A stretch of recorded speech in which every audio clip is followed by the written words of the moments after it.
Hi everyone. As I draw to the end of the portfolio marking process, I thought it was an opportunity to give some collective feedback to everyone on some overall impressions. You'll all have some individual audio feedback on your portfolios in Moodle through a service called GradeMark. And the way you access GradeMark is there should be next to your grade a tiny little pencil. It's a stupid icon, and most people miss it unless you're told to use it. But if you click on that little icon, it'll open up GradeMark, which will have your rubrics. It'll have the audio commentary, and if I've put any comments on the paper itself, those comments will be there. Although that wasn't very often the case on this particular assignment. There wasn't really the need to put those comments directly there, but occasionally there are some as well. There are a small number of people who aren't able to access the rubric or the audio comments because something went strange with Moodle, and in those cases I've put some text comments directly in Moodle for you. I apologise for that, but it's a very old system and occasionally has some strange quirks. Anyway, on to the actual feedback. Obviously, a portfolio is a new genre for most of you and for most people. It's a new thing, and it's something that's come out of the field where employers are wanting more and more to see what you can actually do rather than what qualifications you have or what jobs you might have had beforehand.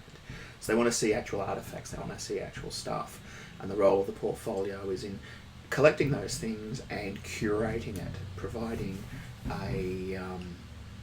a commentary that runs through them, explains them, contextualizes them. And what you're doing is constructing a virtual identity. And if you're a big user of social media, particularly of Facebook, you're kind of used to that process, because the things you choose and the comments you put on them tell things about yourself, about you. You're portraying yourself in a certain way on the things you pick. And in social media, it's a social thing. It's about your interests, and you're saying, hey, I'm an interesting person. Look, I'm interested in this, I'm interested in that. In the professional model, of course, you're saying it's much more formal, but you're saying the same sort of thing. You're saying, I'm a person who will work well in your organisation because, look, these are the things I can do, and this is the way in which I contextualise it. So the focus is really on those core capabilities, and I've mentioned this on a few portfolios, that CVs are quite different. CVs are backward looking, and they're a list of the jobs that you've done.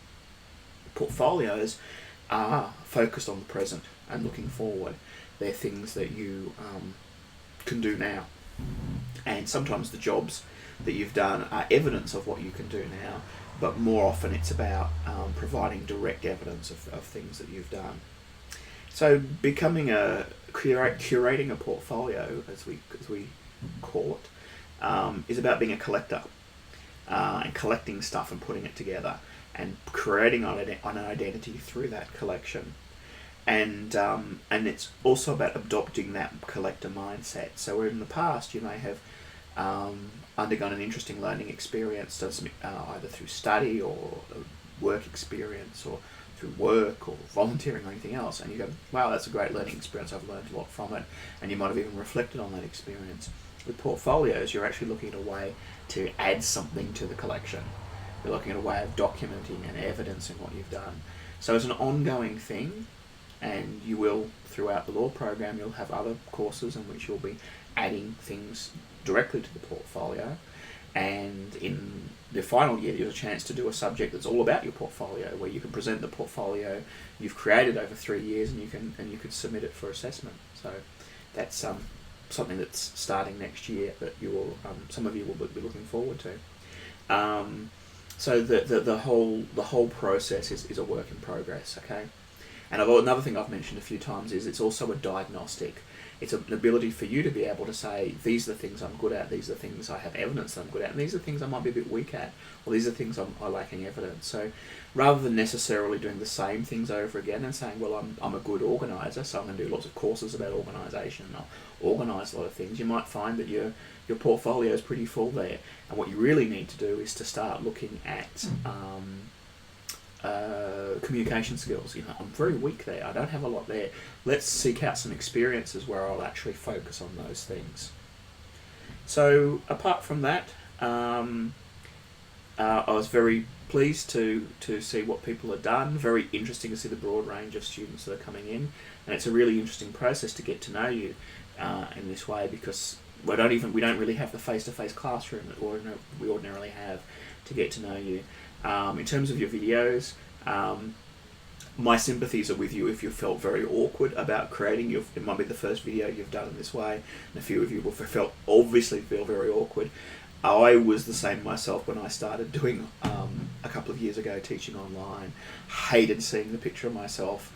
I'm still not very keen on it myself, but you get used to it, and I think that's one of the reasons why I was so insistent that you have a video as part of this exercise. Was you've got to sort of rip the band-aid off and start doing it and start creating videos, because that's going to be such an important skill going forward. And from my own experience, I was very resistant to it, and I hated doing it. The first, 100 videos I made, I just couldn't look at them. They were terrible. But now I'm doing them all the time. I'm finding that I'm more relaxed about it. They may not be any better. They may not be great, but at least I feel more relaxed doing them. So that's worth getting to know. And similarly, the ethos section, where I asked you to talk about the student charter. Now going forward, you're probably not going to talk about the student charter in your professional ethos from this point onwards, but I wanted to force you to look at the charter and have a look at it and see what it has to say, because that's really important too, and we're really all about the community here. And it can often, sometimes people lose track of that, and particularly if they're feeling aggrieved or they're feeling isolated, they can often lash out and they can start campaigns on social media, and you occasionally see these things flare up. And people forget that it's really important to maintain a good relationship with the other students, with your teachers, with the administrators, and with the whole environment, because no one's out to get you. We're all here to support you in your learning, and that community is extremely important. That's going to serve you in good stead throughout your career. The people you meet, whether they be other students, staff, or people from the community who you've met through your studies, are extremely important. And sometimes people lose track of that, and they get very upset because they think they deserved 3% more for an assignment, or they felt that someone snubbed them, or someone said the wrong thing, or whatever, and they can throw away a lot of that goodwill, and they can actually end up in a situation where they lose total perspective of what's worth fighting over. So I think the final thing to emphasise is get to know everyone. I feel as though I've gotten to know you guys through your portfolios. Hopefully you've got to know me a little bit through these videos, but take the time to build those connections, because that's what it's all about. It's not about the bottom line of, you've got to make sure you get good marks, you've got to make sure you pass, but at the end of the day, the important thing is building those networks and building that sense of community while you're here. Anyway, it's pretty late here. I need to upload this video, so your results should be out now. If not, I will get onto them on Monday and try to figure out if something strange has gone wrong in the meantime. But otherwise, make sure you've watched the other video that I've posted about what to do about getting your first grades, because I think there's some important messages in there as well. And hopefully you will be ready to go forward and look at the next assessment task. And don't want to end on a negative note, and I don't think this is a negative note, but it's only going to get harder from here. And let's change the word harder to more challenging, because hard is a very negative thing to say, but your assessment will only get more challenging from here on in. So this was a very easy task. You may not have thought at the time when you're stressing about getting it finished. It was a very easy task, and we'll be gently leading you up the slope to the more and more difficult tasks that are about to come. And hopefully you'll find those tasks not just difficult, but challenging, enjoying in a way that you enjoy. It is late at night now. You'll find them challenging in a way that you enjoy, and they will be something that will bring out your best.